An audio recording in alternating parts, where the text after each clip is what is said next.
Entonces, dentro de la clasificación, las causas mecánicas, ahí subclasificamos las intraluminales, las intraparietales y las extraluminales. Causas funcionales, el ilio, y causas mixtas. Según el compromiso vascular, a esto lo hablamos desde las causas cuando el paciente esté cursando con una hernia, puede ser externa o interna, puede estar estrangulado o no estrangulada, según el tiempo de evolución, que puede ser agudo, lo indagamos con los antecedentes del paciente, si fue de inicio súbito o si es crónico, si ya ha tenido, digamos, sintomatología previa o tenido antecedentes de obstrucción intestinal, y otras obstrucciones como de asa cerrada, típico del vólvulo de sigmoides, ¿sí? En el cual hay, digamos, obstrucción de una asa proximal y distal. Ahora, el grado de obstrucción puede ser completo o parcial, y eso también pues, nos va a ayudar a nosotros a tener un manejo ya sea conservador o si inmediatamente necesita un manejo quirúrgico, por ejemplo. Y la localización, que aquí no la menciona alta o baja, dependiendo del ángulo de Traits, pero pues también en otras literaturas nos menciona una alta por encima del ángulo de Traits, una media entre el ángulo de Traits y la válvula ileocecal, y baja. ¿Listo? Exactamente. Listo. Para poder clasificar la obstrucción, digamos, poder clasificar la obstrucción de acuerdo a su altura, el grado de la obstrucción de la luz, el tiempo de evolución, los mecanismos que están involucrados, pues permitirán definir adecuadamente la estrategia y ese plan de manejo que vamos a dar, y nos debemos hacer esas preguntas para hacer el correcto diagnóstico de cómo hacer el manejo. Hay la obstrucción es mecánica, lo voy a saber con los antecedentes, digamos, de una buena anamnesis, voy a identificar si puede ser mecánica. ¿Cuál es la localización de la obstrucción? Ya la mencionamos como las características clínicas, y cuál es la posible etiología de la obstrucción, y si existe alguna evidencia de isquemia que esté presentando, significación peritoneal. ¿Listo? Ahora, dentro de la epidemiología, pues una de las causas de emergencia quirúrgica es digamos, una de las principales, que requiere manejo quirúrgico emergente. Del 2 al 20% de las hospitalizaciones para cirugía general, y un tercio de estos pacientes progresará a isquemia, y pues se aproxima a un 3% la mortalidad en estos pacientes. Como se mencionaba, las adherencias pues, son las principales causas, ¿no? Alrededor del 70%, y el lugar más frecuente va a ser el intestino delgado. Todo por su longitud y porque no está sino fijado al mesenterio, y pues el colon tiene una fijación que sabemos pues lo mantiene su marco, ¿vale? Es pues, anatómicamente hablando importante. Aquí tenemos unos porcentajes de las causas. Ya hablamos de las adherencias, que es la más frecuente, extraluminales, neoplásicas, que pueden ser intraparietales o extraluminales también, las hernias, la enfermedad de Crohn, que son mucho menos frecuentes, y entre otras ya lo vamos a mencionar. Pues aquí hay incluso hilio, colocan acá. Sí. Entonces, hablemos un poco sobre las adherencias, que son las más comunes. Son la principal causa de obstrucción intestinal del intestino delgado, representando el 60% de los casos. Esta va a representar una de las principales consultas o intervenciones quirúrgicas, y nos dice que en el Reino Unido la obstrucción del intestino delgado fue la indicación hasta cerca del 51% de las laparotomías de emergencia. Aquí quisiera agregar también, es importante también preguntar si alguien tiene una cirugía, pues antes de examinarlo, claro está, si es que se le hicieron laparoscópica o se le hicieron abierta, ¿cierto? En ese contexto, pues las adherencias van a ser mucho más marcadas en una cirugía abierta que en la laparoscópica. La laparoscópica se presenta, pero va a ser en un menor porcentaje. Bueno, entonces las adherencias pues, son ese tejido conectivo fibroso que va a conectar la superficie de los órganos a la cavidad abdominal, que normalmente esto no debe suceder. ¿Y por qué ocurre? Como resultado de una cicatrización inadecuada después de una intervención quirúrgica, o también por radioterapia, que puede ser, o intervenciones ginecobstétricas. Y como respuesta de una inflamación a la presencia de tumores intraabdominales. La parte de las brías, ¿no? Y las adherencias. ¿Cuál es la vascularizada y cuál no? Bueno, a ver, las adherencias no son vascularizadas. Las Bridas bridas, sí son vascularizadas. muy bien. Las adherencias tienen una resolución espontánea. Las bridas tienen que ser tratadas quirúrgicamente. Las adherencias se forman. Perfecto, ahí ya. Ya está. Perfecto. Ujú. Yo me acuerdo como que bridas, algo de vaso, yo sé que es con B larga, Es pero como un nombre más complejo, como decir. vascularización.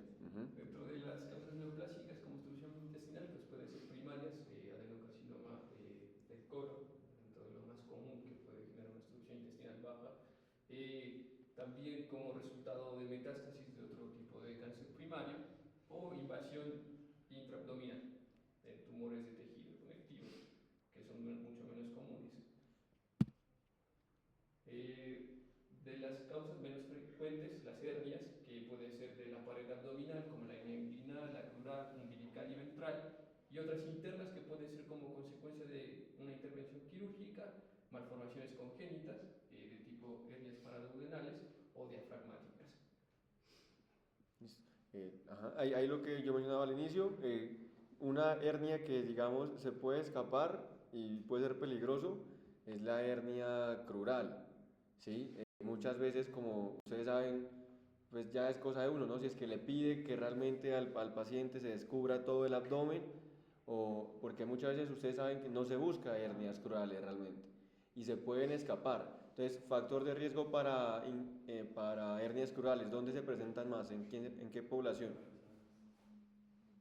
Mujeres, sí, mujeres jóvenes, hernias crurales. Ahora, dentro de las enfermedades inflamatorias, la enfermedad inflamatoria intestinal, la enfermedad de Crohn, una de las, digamos, de la cuarta causa de destrucción intestinal alta, y representa el 5% de los casos de destrucción intestinal en enfermedades inflamatorias intestinales. Dentro de otras están las infecciones, como la tuberculosis peritoneal, la actinomicosis y la diverticulitis también, pero mucho menos frecuentes.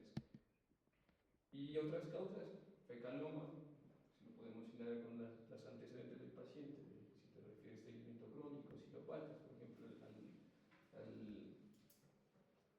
la palpación rectal, vólvulo de sigmoides, que es representa el 70% de todos los vólvulos, y también el vólvulo secal, mucho menos frecuentes son estos. ¿Alguien sabe otro tipo de vólvulo? Vólvulo gástrico. Ajá, mucho más raro, pero si preguntan alguna vez, pues también puede haber. Listo, un poco sobre la fisiopatología, se lo puede dividir en fases. La fase inicial, la alteración de la motilidad intestinal, que primero, como decíamos, con una hiperperistalsis, y después disminuir, ¿no? por el agotamiento, digámoslo así. Y va a haber un acúmulo de contenido intestinal y distensión de las asas por esa acumulación.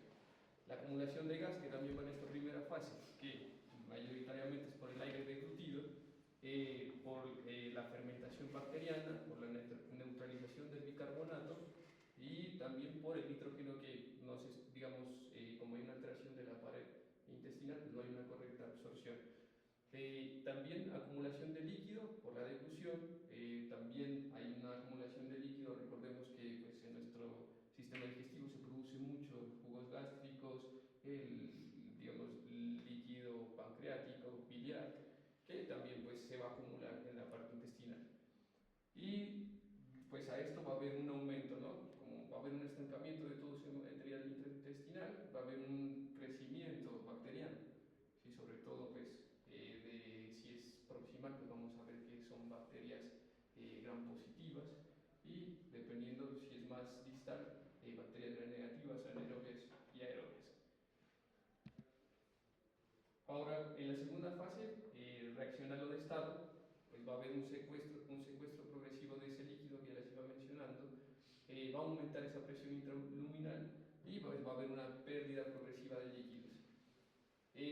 Nos dice la literatura que va a ser mayor si hay obstrucción distal, y también pues asociado a eso, si el paciente tiene sintomatología, tiene vómitos, o si le colocan una sonda nasogástrica, pues va a tener una mayor pérdida de líquidos. Por eso es importante, dentro del plan que habíamos mencionado, la reposición hídrica, ¿no? Entonces, este paciente por esto va a cursar con deshidratación, hipovolemia y trastornos hidroelectrolíticos que ya los habíamos mencionado, y el Aquí lo que desequilibrio decía Mari. ácido-base. Ácido, alcalosis Acidosis o metabólica. alcalosis, como lo que mencionó nuestro compañero, por esa razón. Ahora, También en esta fase pues va a haber una alteración de la vascularización porque hay un aumento de la presión intraluminal, hay agresión bacteriana y edema de las asas intestinales que como consecuencia van a llevar a un fracaso de la microcirculación, dificultad de la irrigación y drenaje venoso que va a condicionar a una isquemia, ya sea parcial, que va a progresar a total y puede haber una necrosis de esa porción intestinal, llevar a una gangrena y una translocación bacteriana que puede llevar a una sepsis. Entonces, a un signo de respuesta inflamatoria sistémica. Ahora, lo que le mencionaba, la translocación bacteriana. Como va a haber esa alteración de la flora bacteriana, va a haber un crecimiento de bacterias patógenas y de producción de toxinas, se rompe la barrera intestinal y hay paso directo de los patógenos desde la parte intraluminal hacia la parte de la circulación sistémica y puede condicionar a eso, una sepsis grave. Y pues podríamos evidenciarlo con una clínica típica, ¿no? Hay incremento de los síntomas y signos cardinales. Y vamos a encontrar un paciente hipovolémico, puede tener hipotensión ortostática, frío, sudoración, deshidratación, sepsis, fiebre, taquicardia, leucocitosis, alteración neurológica, también dolor abdominal intenso, contractura de la pared abdominal y vómitos reflejos por exhaustion. Ya en la fase terminal, pues el paciente desarrollará, si se lo deja, digamos, seguir ese curso de esa enfermedad, pues va a cruzar con un shock séptico, un shock hipovolémico, si no se hace una correcta hidratación, por ese secuestro de líquidos que ya les había mencionado, se acumula mucho en la parte intestinal y también nos menciona aquí que puede desarrollar un síndrome compartimental por toda esa presión intraabdominal, que cuando se llega a ese punto pues es muy letal para el paciente. Exactamente. Estos valores son importantes, ¿no? Más de esos valores, ya hablamos de un síndrome compartimental. Un síndrome compartimental que pues como consecuencia va a llevar a una dificultad del retorno venoso, va a comprimir la parte retroperitoneal, con ello pues va a haber una alteración de la función renal llevando a una insuficiencia renal aguda, también va a comprimir el diafragma llevando a una alteración de la neurina respiratoria y va a comprimir el corazón. Con esto vamos a ver que el paciente va a cursar con una falla multiorgánica. Este es un breve resumen de todas las fases que les había mencionado para que lo revisen y vean cómo cada cosa lleva a otra. Listo, entonces en el diagnóstico no vamos a profundizar tanto para no demorarnos más, ¿sí? Yo sé que el tiempo es muy valioso acá. A veces el signo de la pila de monedas incluso se puede localizar uno encima del otro, como podemos ver acá, la famosa también signo de la escalera, ¿sí? Que se puede ver aquí también claramente como es ya una parálisis de las asas muy marcada, ¿sí? Que se logra ver como una escalera, ¿sí? Aquí podemos ver otros niveles hidroaéreos, también las asas aisladas. Si uno encuentra en esta región del epigastrio una sola asa aislada, ¿saben con qué patología se relaciona radiográficamente eso? O sea, con una sola una burbuja nomás. No, digamos, si una asa aislada aquí, que se llama asa centinela, así se llama el signo, está en el epigastrio, ¿saben con qué diagnóstico diferencial se podría relacionar? En el epigastrio. O en mesogastrio, digamos. En hipocondria derecha, ¿no? Bueno. Chilaiditi. No con pancreatitis, ¿sí? De los pocos signos que obviamente no son específicos de pancreatitis ni sensibles tampoco, es el signo del asa centinela, ¿sí? Que sería un asa parecida a esta, pero localizada un poco más arriba, ¿sí? Perdón, ¿cómo se llama? Sí. Del asa centinela. Aunque el chilaiditi, ¿alguien sabe qué es el chilaiditi? Es cuando la... A ver, explícanos. No, claro. Es cuando el intestino sube al reborde hepático y se palpa timpanismo. O sea, también puede ser sugestivo en la peritoneal. Exacto. Entonces, digamos que aquí se mide todo el marco colónico, incluso en una placa de tórax se puede ver, ¿cierto? Una placa de tórax, que ustedes miren un pedazo, ¿sí?, de intestino aquí, de colon transverso, que es el colon transverso en realidad, ese es el síndrome de Chilaiditi. O signo, ¿sí? Realmente pues no es un síndrome. ni tampoco es operatorio en sí, a menos que pues cause alguna disfunción respiratoria o algo por el estilo. El collar de pila de monedas también lo podemos ver aquí, muy importante, que es el atrapamiento del aire de manera de burbujas en heces intestinales o contenido líquido. Nosotros podemos imaginarnos como que arriba, bien decías, como aquí decía, de la obstrucción, todo lo proximal, pues digamos es lo que vamos a ver si dilatado, ¿cierto? De esta manera. Pues la parte distal se podría ver como las burbujitas, ¿sí? Entonces, por encima de esas burbujitas, ya esos serían residuos que quedaron acá, que haría un signo de collar de pila de monedas. Aquí está típicamente lo de pila de monedas.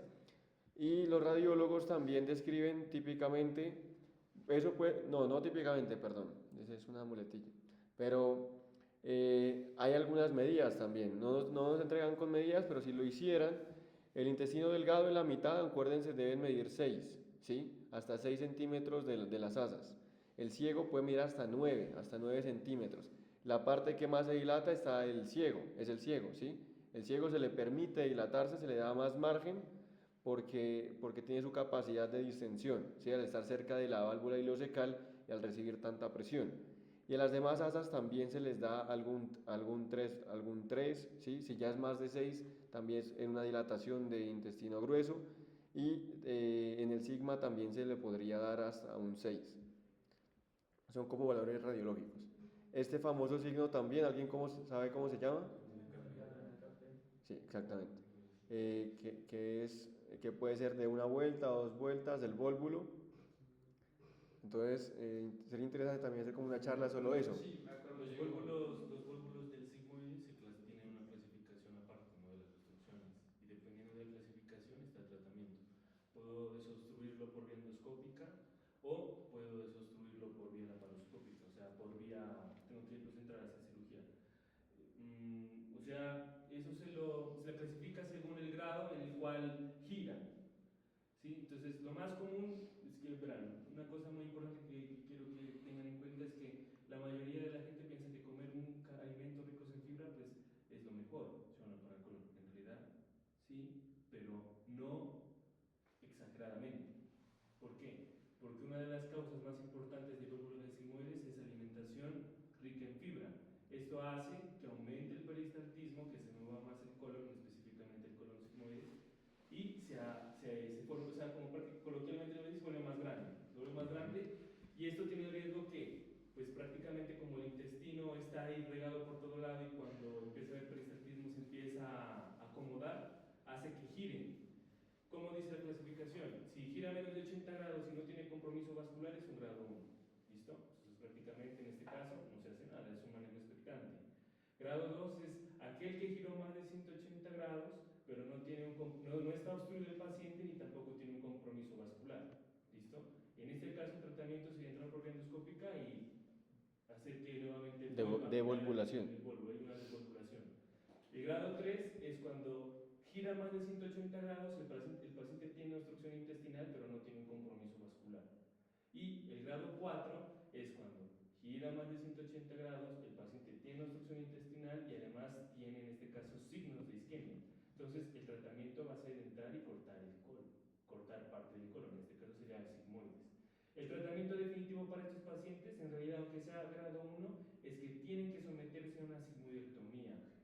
¿Por qué? Porque aquel vólvulo que no se solucionó con una cirugía va a volver a volvularse. O sea, evitar llegar a la isquemia, evitar llegar a la perforación, ¿para qué? Entonces puede hacer una cirugía programada, sería mejor pues, que llegue el paciente a eso. Y en la parte secal, en el colon, en el ciego, es menos frecuente. La literatura dice que aproximadamente el 10% de toda la población genera un vólvulo secal. ¿Cuándo se genera un vólvulo? Cuando, esto más que todo es en la etapa No, de toda la embrionaria. población no, De toda la sería mucho, población, sería el mucho. 10% de toda la población es poco en No, comparación, sería en mucho, sería comparación con mucho. el vólvulo sigmoides. Pero sí, 10%. Entonces, De, ¿cuál los, es la causa de la población de del vólvulo obstruidos. secal? Es cuando tienes un colon redundante, dice, ¿no? Y eso es por la etapa embrionaria, que se genera un colon redundante y genera, pues, y que se volvule el ciego es más complejo porque prácticamente compromete la válvula ileocecal, no, es más complejo que un vólvulo del sigmoide. Pero es Sí, bueno. ahí pues eso puede dar incluso para otra charla, ¿no? Sí, bueno, Algo que bueno, pues en claro. experiencia personal lo he visto también Entonces, no sé si lo has visto también en el hospital. Esos pacientes, como bien dice Mario, no le sacan el sigma. ¿Ustedes qué creen? ¿Lo conectan o lo hacen una ostomía? Bueno, eso es una pregunta muy buena y esta también es. ¿Quién diría el cirujano debería exteriorizar? ¿Qué es la palabra? Ostomizar. Una ostomía es la colostomía, ¿cierto? Es exteriorizar, es conectar una parte de la atmósfera con un órgano. Esa es una ostomía. Entonces, ¿qué creen? Yo una vez vi un paciente con ese Ujú. signo, le hicieron No sé si es el mismo. y le hicieron la andostomía. Y evolucionó Excelente, pero. y evolucionó muy mal. Muy mal. Sí, era entonces, digo. Sí, y sí, yo entré muchas veces a Pues verlo si a mí también. me lo. Supongamos. No sé si es el mismo, me preocupa que es el mismo. Pero no lo creo, porque este man me cruzó en todo Reina River. Ah, ok, entonces no, en San Pedro no. Ok, Ah, o sea, ok. miraste esa imagen. Ok. Y llevo la Pero, radiografía, pero, pero ¿no? ¿quién Cuando dice? la ¿Usted, vieron, ¿sí entienden lo que les queremos decir en esa parte? ¿Quién de pronto dice? ¿Una colostomía o lo conectan ¿Y qué tipo directamente? de Una estomosis primaria. ¿Y qué tipo de colostomía harían? Porque hay varios tipos. Yo le quito y lo conecto ya. De una vez. Sí, bien. ¿Con las tomosas? ¿Término terminal o término Ujú. terminal? Anita, ¿qué dice? Término terminado. Sí. ¿Con una estomosa? Ujú. Pues, Y no lo haces colostomía. No. listo. Eso depende. ¿Tú qué dices? Depende mucho. ¿De qué? Una, si el paciente, una de las comorbilidades que tenga el paciente, las comorbilidades, y también sería bueno tomarle por lo menos un perfil nutricional. ¿Medir qué? Prealbúmina, albúmina. Un paciente que tiene una prealbúmina baja, nunca lo tienes que anastomosar, porque genera dehiscencia de sutura. Entonces tienes que ser. Bueno, realmente no nunca, ¿no? En los cánceres hace mucho. No, en el San Pedro la mayoría paciente, aunque tenga, eso es verdad. El No, paciente que tenga un cáncer se hacen cirugías paliativas, ¿no? Que se hacen gastroionostomías, así, pues dependiendo del cáncer. Pero paciente que tenga a mí, que me dijeran, pues a tu mamá, por ejemplo, es un ejemplo, ¿listo? Que tenga un cáncer terminal y que, por ejemplo, solamente le estén dando una cirugía paliativa. Y digan, vea, si usted no le hace ese tipo de cirugía, bueno, pues va a fallecer. Pero si prácticamente si le haces una cirugía de estas que es de alta complejidad a un paciente que tiene una prealbúmina muy baja, que se sabe que va a tener dehiscencia, pues, ¿qué? ¿Se la haces o no se la haces? Riesgo-beneficio. Pero baja, riesgo-beneficio, pero, o sea, Pues va a empeorar. pero si nosotros comparamos el pronóstico de un paciente que todavía no ha sido operado, pues supongamos, ¿no? Puede ser mejor que si yo lo llevo a cirugía, porque yo sé que si lo opero, ese paciente va a tener dehiscencia. O sea, Entonces te ponemos el caso, el paciente está bien nutrido, fue una peritonitis de todos los 4 cuadrantes y sí le hicieron la sigmoidectomía porque evidentemente ese vólvulo que lo destorcieron, pues sí, tenía signos de isquemia. Entonces, toca ¿tú qué evaluar dirías? los bordes. Entonces, para mirar muy bien, toca evaluar los bordes para poder anastomosarlo. Si miro que no tengo buenos bordes para poder camplear y para poder generar la sutura, pues entonces hago una colostomía de Hartmann, que es lo que más común se hace en los vólvulos. Sí, la de Hartmann concretamente, entonces lo que decía Mario, hay varias, las colostomías pueden ser transversas, descendentes o ascendentes, o incluso puede haber iliostomías y algunos otros tipos más, no sé si me corriges, pues que se me escapan. ¿Sí? Esas son las partes en donde tú puedes hacer ostomías. Donde pueden sacar el intestino, el pedazo, ¿cierto? Pero si estamos hablando del sigma, la más común, la que se saca aquí a la fosa ilíaca izquierda, ¿sí? Esa es la que se llama con el epónimo de Hartmann. Esa es la cirugía de Hartmann, que también se ve en la diverticulitis, ¿sí? Y pues inicialmente fue diseñada para eso. En general, yo soy Team Duan, de los que dicen que siempre anastomosis primaria. Así sea, así sea, así sea, sí, en los vólvulos, Eso ya así esté depende, ¿no? nutrido, lo que sea, en el peor de los, en el peor de los casos, pues hay discusiones que los cirujanos hacen una reintervención temprana, ¿cierto? En el peor de los casos, No. se Está lo muy vuelves bien. a operar. Eso ya depende de cada quien. Lo vuelves a operar. Entonces, míralo desde ese punto de vista. Tú lo unes, evoluciona bien, no lo vuelves a operar. Tú le haces una colostomía, evoluciona bien, también lo vuelves a operar, ¿cierto? Pero si no evoluciona bien, lo dejaste con esa ostomía por un año. Sí, pero Y el paciente tiene que defecar por aquí es, por un año. es mayor riesgo, no, por un año, pero puede ser Pero bueno, antes incluso. no pareciera Eso, como eso está tan bueno para otra limitante. charla, la verdad. Me parece, sí. Pero en Sí, sí, sí. realidad no es para un año. Bueno, Depende. o sea, es La que mayoría realmente no sé si la más, pero evolucionan por mal. ejemplo yo vi la literatura dice que pues un año ya es que esté pues el paciente llevado, que digamos, no este marica ya está desnutrido por un año, Ya no lo puedes interrumpir. pero no, mira, o sea, a mí me encanta esto, yo he leído mucho y lo que yo les puedo decir aquí, les puedo compartir es que es una decisión, o sea, difícil. Si ustedes llegan, cuando estén operando y anastomosan un colon que no tenga buenos bordes, un paciente que tenga comorbilidades y que tenga un compromiso inmunonutricional. Es complejo porque puede haber licencia y ese paciente no va a mejorar. Les voy a mostrar una fotografía de un paciente que está igual, o sea, que allá está en el hospital y sigue, por ejemplo, Claro, o hemos sea, tenido es que yo he visto lo otro. Yo he 4 visto los que veces. están colostomizados y la familia pues le pregunta al cirujano pues, Y es a qué hora lo va a corte, o unir, sea, llegan, cuándo va a dejar de vivir así. corte, el paciente llegó por un vólvulo, imagínense. Pero el Sí. paciente pues vivía en situaciones precarias, le pone nutrición parenteral total y no mejora, pues entonces, y a cada momento lo llevan a cirugía, les hacen porque pues hay dehiscencia, ese es el problema, hay dehiscencia y si hay una dehiscencia, muchachos, es peligroso porque va a haber peritonitis, imagínense encontrar popó en la cavidad abdominal, o sea, es chévere, ¿no? Para una charla, ¿no? Sí, Futura. Sí. saber la Ah, definición. y es otra cuestión también. A veces, muchas veces sacan más intestino de lo normal. Un concepto importante que tienen que saber es que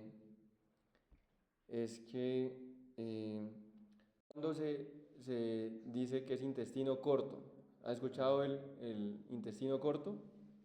Creo que hay un síndrome que se llama síndrome de intestino corto, ¿no? Cuando creo que hacen mucha resección y pues no se absorben bien los nutrientes. Exacto, el paciente necesita algo que aquí no se hace, que es un trasplante de intestino y que también lleva otros temas muy largos. La cirugía Pero en general es el punto de chévere, corte es muchachos. 50, menos de 50 centímetros de intestino, ya hablamos de intestino corto.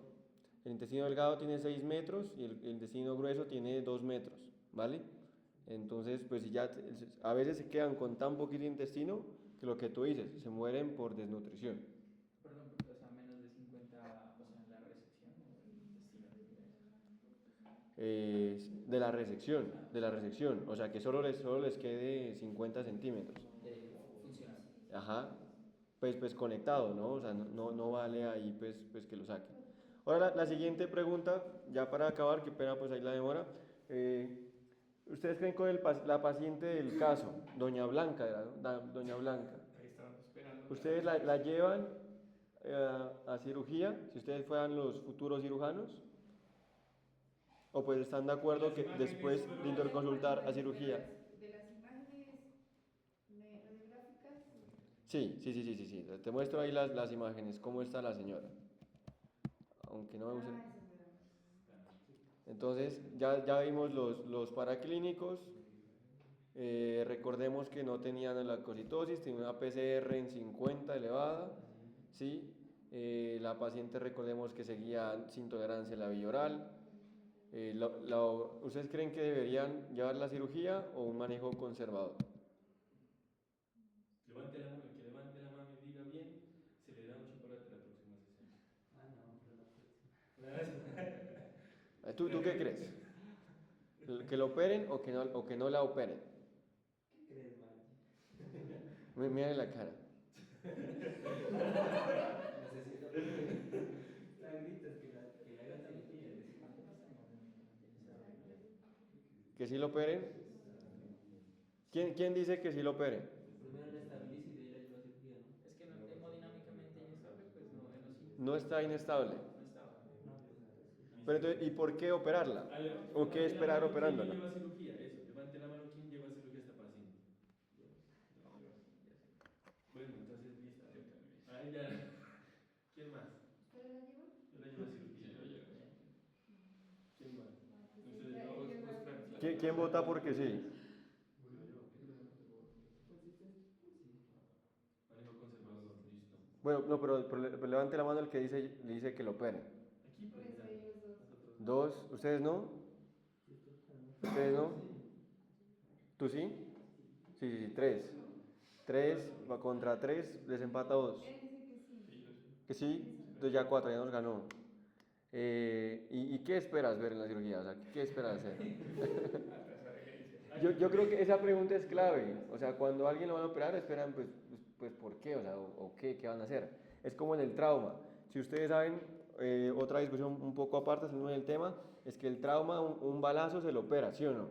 ¿Sí? Un balazo se lo opera. Exactamente. Depende. Últimamente eso es muy discutido, porque hay balazos que están estables. igual tiene que No, explorarse. no. Y que tienen, La pues, arma de fuego toca explorarla. Sí, No, sí, En sí, abdomen, por ejemplo. pero exactamente, pero hay cirujanos que entran y aquí en Cali se investiga mucho eso y dicen, pero ¿qué voy a operar? Entonces primero tengo que hacer un ataque. Una herida de arma de fuego que generó una herida Pero sí es así. tangencial no se opera. Tangencial no se opera. Pero todo proyectil de arma de fuego Es toca otra en charla, una pero... cirugía. Sí, porque el trayecto de las balas Claro. es impredecible. Entra aquí, sale aquí y todo y te Claro. sale por ahí.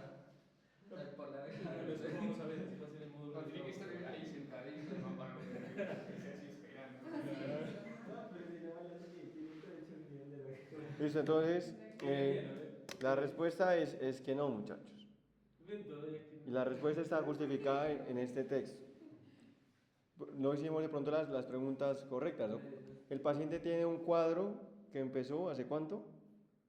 8 horas. Entonces, en general, la idea, muchachos, es que la obstrucción intestinal no se debería operar siempre, ¿sí? Esa es la idea general de la charla. Entonces, cuando a ustedes les pregunten por qué o como una cuestión por qué, les van a decir que se metan a este documento del 2017. Ese es como cuando le dicen las guías Tokio de colecistitis, es algo muy importante. Aquí estamos hablando de las guías de Bolonia, ¿sí? Del 2017, todavía no se actualizan. Entonces, eso es algo que ojalá no se olviden también. Claro que está en inglés, pero los vamos a traducir. Y las guías de Bolonia son como 60 páginas, únicamente saber estos dos cuadritos, ¿sí? O no olvidarnos de esos dos cuadritos. ¿Por qué esos dos cuadritos? Porque aquí nos dice todo lo que vimos en la charla, ¿cierto? Nosotros vemos el examen físico, vimos la imagen. De las guías de Bolonia que hablan sobre las adherencias como primera causa de obstrucción intestinal de intestino delgado. Pues ahí es importante. Exacto, o sea, si está en triangular, si tiene un abdomen agudo, esto no aplica. Pero aquí nos dice básicamente, si es que no es una emergencia, como no tiene un abdomen agudo, como es el caso de la paciente, entonces nosotros primero vemos cómo es el manejo conservador, ¿cierto? Y si ya después de 24 a 36 horas pues lo revaloramos, vemos si es que hay una falla del manejo no operatorio, ¿sí? Y después de eso nosotros vemos si es que debe considerarse por ende una exploración quirúrgica, ¿sí? Entonces, como bien decía Mario, las brías son las vascularizadas, las que llevan más tiempo, las adherencias no. Entonces, las brías pueden resolver con manejo conservador, ¿sí? Aunque sea una obstrucción mecánica, aunque esté pegando el intestino, sí se puede resolver con manejo conservador. ¿Qué es manejo conservador? ¿Sí? Básicamente mantenerlo hidratado, la zona nasogástrica, ver la vía oral, ¿sí? ¿Y cuánto tiempo se espera? Entonces aquí está en esta parte, se espera 72 horas, ¿sí? O se espera hasta que drene más de 500 mililitros y también son clave los paraclínicos los puntos de corte. Entonces, esto lo mismo que está aquí, lo tenemos aquí pues ya en español y resumido, para que ustedes lo recuerden. Un paciente debería ser llevado a cirugía cuando tenga una obstrucción que persiste, así como llegó la paciente, más de 72 horas, o cuando el volumen de drenaje por la sonda nasogástrica, ustedes saben que la sonda nasogástrica se la pasan y la conectan aquí, a una bolsa de suero, ¿cierto? Entonces, ustedes cuando estén en el hospital le van a decir, vaya interno y miren en la bolsa cuánto está drenando exactamente, cuánto drenó en todo el día, en 24 horas. Entonces, no, doctor, o sea, de la bolsa que es de 1000, de 1 litro, drenó 300, ¿cierto? Entonces, ¿eso es criterio quirúrgico o no es criterio quirúrgico? No, es muy poquito. Entonces, esas guías hicieron varios estudios a toda la evidencia para definir el punto de corte como 500 mililitros. Entonces, si usted le dice, vea interno, vaya y vea el paciente, pues ya doctor, el doctor va, ¿no? Y mira la bolsa y en la bolsa usted mira que tiene más de 500 mililitros, o si es una bolsa de un suero de 500 y llena 3 de esas al tercer día, y todos los días está llenando 3, una bolsa que tenga mínimo esta cantidad, también es un criterio quirúrgico, ¿sí? Pero tiene que haber pasado este tiempo. Otro, como ya decíamos, inmediatamente cuando tenía peritonitis o isquemia, que en este caso no era el paciente, cuando digamos es un dolor incontrolable, que también es algo muy subjetivo, y el punto de corte en la PCR es 75. Si bien estaba elevada, como la viste, no era suficiente. El punto de corte para definir, según las guías de Bolonia, es de 75, y los leucocitos más de 10.000 únicamente. Si es que le hiciéramos al paciente una ecografía y por algo se cuantificara líquido libre en la cavidad, ¿sí? Que a veces pasa, ese líquido libre debería ser mayor a 500 mililitros también, ¿vale? Entonces no se olviden que alguna vez alguien les explicó que había unas guías que eran muy conocidas, son las guías de Bolonia, que tienen un algoritmo, y que todos los futuros cirujanos debemos conocer ese algoritmo, ¿vale? Y estos criterios. Entonces alguna vez acuérdense, paciente con obstrucción intestinal, al tercer día, más de 75, más de 500 por la sonda, esos son los criterios. Entonces, digamos que no es el caso. En el caso ya para la parte teórica, cuando se opera en un paciente, si el paciente ya va a cirugía, es mejor la abierta o la laparoscópica. Y en obstrucción intestinal, En obstrucción intestinal. pues seguiría siendo mejor la laparoscópica, ¿cierto? Sin embargo, recordemos que estamos hablando con abdomen distendido. Entonces, ¿cómo se inicia una cirugía laparoscópica? Se le clavan los trócares. Entonces, ¿a ti no te da miedo como cirujano que esté una asa pegadita a la pared y que tú claves el trócar y de pronto le pinchas al intestino? ¿Sí? Entonces, hay varias formas de entrar a la cavidad abdominal, ¿sí? Algunos usan la visión directa, ¿sí? Que es entrar con la cámara, ¿cierto? Se mira con la cámara y se mira cómo entra. Otros únicamente cortan, abren el huequito como que fuera un apéndice, y esa es la técnica recomendada en obstrucción intestinal. Hay otros puntos acá también que se llama el punto de Palmer, alguna vez lo deben escuchar, que es en el hipocondrio izquierdo, ¿sí? Pero en general lo que dicen estas guías, que también estaba aquí en este algoritmo, aquí está en español, es que la laparoscopia se debería intentar cuando sea un cirujano con experiencia, que diga todo lo que estamos discutiendo, ¿sí? Que sepa entrar a la cavidad, y que el paciente tenga menos o dos o menos laparotomías en el historial. Si es que ya lo han operado tantas veces abierto, entonces no tendría sentido que tú pues llegaras a hacerle una cirugía laparoscópica, ¿sí? Y que tenga una adherencia única. Digamos un paciente de una cesárea. Un paciente de cesárea es posible que tenga una única adherencia, entonces los que tendrían que llegar y lo que verían por laparoscopia es esto. Aquí está la pared arriba, aquí está el intestino colgando, aquí está una brida, ¿sí? Se puede ver bien, y la cirugía se acabó. Se cortó la brida, se separó el intestino y se acabó, ¿cierto? Eso sería. Aquí pues había un video, no sé si me cargué rápidamente, cortico. Verán, Dime. quiero decir una cosita ahí de pronto. Pero no Dale, dale. terminemos de ver el video, ¿listo? Sí, este es un video de la clínica Fátima, nos lo facilitó el doctor Becerra también, ¿vale? En por dos, por ejemplo. Va a ser más grande. No te preocupes, en general pues se mira paciente con trastorno intestinal, no hablamos del TAC. Muchas veces ustedes van a ver que en el hospital sí se les toma TAC a los pacientes, pero pues realmente es un lujo, ¿cierto? Y a veces también el objetivo del ataque es que pues sirva el contraste, eso está en las guías. Una TAC contrastada no va a hacer peor al paciente, lo que va a hacer es empujar a ver si es que de pronto funciona como manejo conservador el contraste. Si el contraste puede ser parte del manejo. Lo mismo que vimos aquí en esta imagen, básicamente en tiempo real, se mira arriba la pared, abajo está el intestino, aquí pues está el tejido adiposo de cicatrización y él tiene que liberar estas adherencias de arriba, ¿cierto? Eso es lo que llega a ser la cirugía. Después pues él encuentra una hernia que ya se había estudiado, eso ya pues no tiene mucho que ver con el caso, pero se mira cómo por adentro se saca la hernia, ¿vale?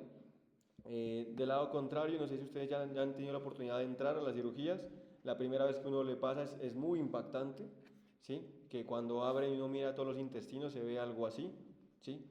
Eso sería en caso de un abdomen agudo, ¿sí? En general, porque el paciente ya tiene más adherencias en varios lugares, como podemos ver en la imagen, y las guías, recordemos que dice que en general menos de 2 laparotomías, una única adherencia y que tenga suficiente experiencia.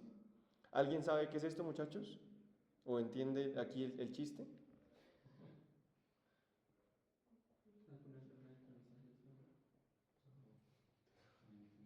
Sí, yo miré el meme, pues no lo he entendido. ¿Sí lo has, Ah, ya, ya. ¿sí lo has visto? Ya sé lo que ya, ya. Sí. Miré las conexiones. Es como, no. A ver, dale, dale, dilo. Yo te iba a decir que el nombre es ARFI, ¿Mm? que es un síndrome. Sí, sí, sí. Tiene el nombre de síndrome. Sí. Es una lengua, eso. Ah, sí, sí, El sí. hígado, ¿no? ¿Dónde estamos aquí en la laparoscopia? Ese es el hígado. ¿Aquí qué es? Ese es el espacio. Es el diafragma, la cúpula diafragmática.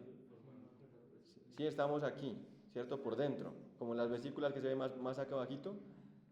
Entonces, esto no es una obstrucción intestinal, claro está, pero son adherencias. Ahí se ve bien bonitas adherencias. Ese es el famoso síndrome de Fitz-Cook-Curtis, ¿sí? ¿Saben por qué se causa el síndrome de Fitz-Cook-Curtis? Es causado por enfermedad pélvica inflamatoria, sí, la EPI. ¿Sí? Entonces es la paciente que tiene dolor en ambas fosas ilíacas, digamos. ¿Por qué se causa? Infección. Sí, y puede ser incluso una paciente o clamidia. O clamidia también. Una paciente que ya pasó su infección. Entonces, cuando ustedes vayan a la práctica, muchos doctores les duelen ambas fosas ilíacas y dicen, no, eso es marco colónico. Sí, es un dolor del marco colónico. ¿Sí? Y ahí son gorditas. Entonces no se mira si está tan distendida o no. Pero en general, si la paciente tiene antecedente de infecciones vaginales a repetición o tiene flujo, incluso se puede pasar algo de esto, que estas cuerdas también pueden, claro está, coger un pedazo de intestino y causar una obstrucción. ¿Sí? Entonces cuando les digan que son las cuerdas de violín, es el síndrome de Fitz-Cook-Curtis. Ahí se los muestro para que no se olviden. Fitz-Cook-Curtis. ¿Sí? Entonces, básicamente es enfermedad pélvica inflamatoria. ¿Sí? Todo esto es causado por es muy típico las cuerdas de violín. ¿Vale? Eso se ha visto también en la práctica. No es tan raro. La primera, me acuerdo que la primera, cuando estaba en séptimo, entramos y entraste y viste. hicimos un doctor. Sí, parecía raro, pero no es tan raro. ¿Cómo le aviso a la paciente? Sí, ¿cómo le aviso? Exacto, ahí está el chiste, ¿sí? De que pues de pronto ella tenía una enfermedad pélvica inflamatoria, alguna ITS, o tuvo una ITS. Por eso es el chiste. Te juro que internado no casi con nadie.